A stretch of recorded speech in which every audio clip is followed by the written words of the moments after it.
ગઈ રાત્રે તારીખ 1/6/2026 દિવસે જ્યારે સૌથી વધારે સ્પીડથી તાંડવ અચાનક જે રાતના 12 વાગ્યાના આસપાસે એ વાવથરાદ પંથક બનાસકાંઠા પંથકની અંદર એ પરવેશ્યું રાજસ્થાન તરફથી સાથે સાથે વરસાદ અને એટલી સ્પીડથી પવન હતું કે જેનાથી લાખો વૃક્ષો ધરાશાયી થયા છે.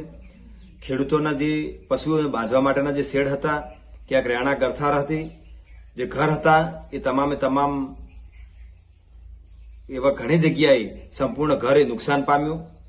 એવા પણ સમાચાર મળી રહ્યા છે કે પશુઓ બાંધેલા હતા સતરાલા ગામની અંદર એક ઝાડ નીચે ભેંસ બાંધેલી હતી, એના પણ એ વિઝ્યુઅલ આવ્યા છે, ફોટા આવ્યા છે, એના સમાચાર મળ્યા છે. વરણ ગામની અંદર મારા બાજુના એક સેવક રબારી સમાજના હતા, એ પરબતભાઈનું પણ ગઈ મોડી રાત્રે આ વાવાઝોડાની અંદર એક અવસાન પામ્યું છે.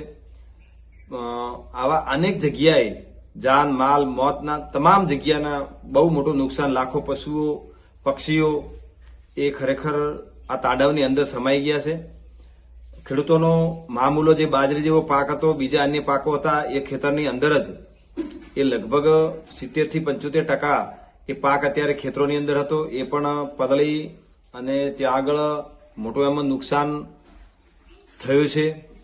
સાથે સાથે સાધનની અંદર ક્યાંક મૂકેલા હતા પતરાનો શેડ એ તૂટી પડવાથી, ક્યાંક જે ઘર હતું એ તૂટી પડવાથી એ ખેડૂતોને એ પણ ઓજારોની અંદર પણ એક મોટું નુકસાન થયું છે. આ તબક્કે તંત્ર દ્વારા ગ્રામસેવક સાથે વાત થઈ, તલાટી સાથે સવારે વાત થઈ. વાત જાણતી મુજબ આ લોકોને સર્વે માટે જયારે આદેશ આપવામાં ટીડીઓ મારફતે આવ્યા છે, ત્યારે એવું કહેવામાં આવ્યું છે કે ગામતળની અંદર ક્યાં ઘરવખની અંદર કંઈ નુકસાન થયું હતું એની એ તપાસ કરવામાં આવે ને એનો રિપોર્ટ કરવામાં આવે.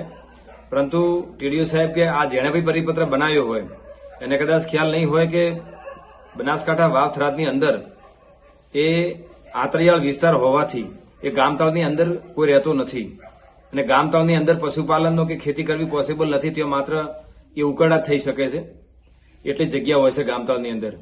અને આ સમયે જો સર્વે કરવાનો હોય, ખરેખર ખેડૂતોને મદદ કરવાની હોય, તો સાચી રીતે મદદ કરવા માટે દરેક ખેતરે જ્યાં બી નુકસાન થયું હોય, જ્યાંથી એ અધિકારીને સમાચાર મળે ત્યાં જઈ સ્થળ ઉપર એ બી ખેતરની અંદર જ હશે, ત્યાં આગળ જે બી નુકસાન થયું હોય તમામ ખેડૂતને સર્વે કરી એની યોગ્ય વળતર આપવામાં આવે. બાકી આવી રીતે ભ્રમિત કરનારા જે પરિપત્રો છે એ ખરેખર ન કરવા જોઈએ અને પરિપત્ર કરતી વખતે થોડોક ભૌગોલિક પરિસ્થિતિને ધ્યાને રાખી અને દરેક રીતે અધિકારીને એના ઉપર થોડીક માહિતી લઈને પછી પરિપત્ર એ જાહેર કરવાની જરૂર છે અથવા એની અંદર સુધારો કરવાની બી જરૂર છે. સાથે સાથે આ તમામ વિસ્તારની અંદર જ્યાં બી ખેડૂતોને નુકસાન થયું હોય એ તમામ ખેડૂતોને સરકાર વળતર આપે. આજે તો અત્યારે પરિસ્થિતિ બધી છે, થોડોક સમય થયો છે, ગઈ રાતનું થયેલું છે, લાઇટની બી વ્યવસ્થા નથી, એટલે અત્યારે ખાલી મીડિયાના માધ્યમથી સરકાર સુધી આ મેસેજ પહોંચાડવાની કોશિશ અમે કરી રહ્યા છીએ. અને 1-2 દિવસની અંદર ખેડૂત સંગઠન દ્વારા એ મામલતદાર કચેરીએ અલગ અલગ જિલ્લાઓ તાલુકાઓની અંદર એ આવેદનપત્ર અપાશે અને જ્યાં બી નુકસાન થયું હોય આવા તાંડવની અંદર ત્યાં તમામ ખેડૂતોને એક મદદરૂપ થાય સરકાર, એના માટેના મારા પ્રયાસો રહેશે. અને આની અંદર ક્યાંય કાચું ન કપાય અને જે બી સાચી રીતે ખેડૂતોને નુકસાન પામ્યું હોય એ તમામને મદદ થાય, જે બી નુકસાનીની ભરપાઈ થાય એવી આશા સાથે જય હિન્દ, જય ભારત.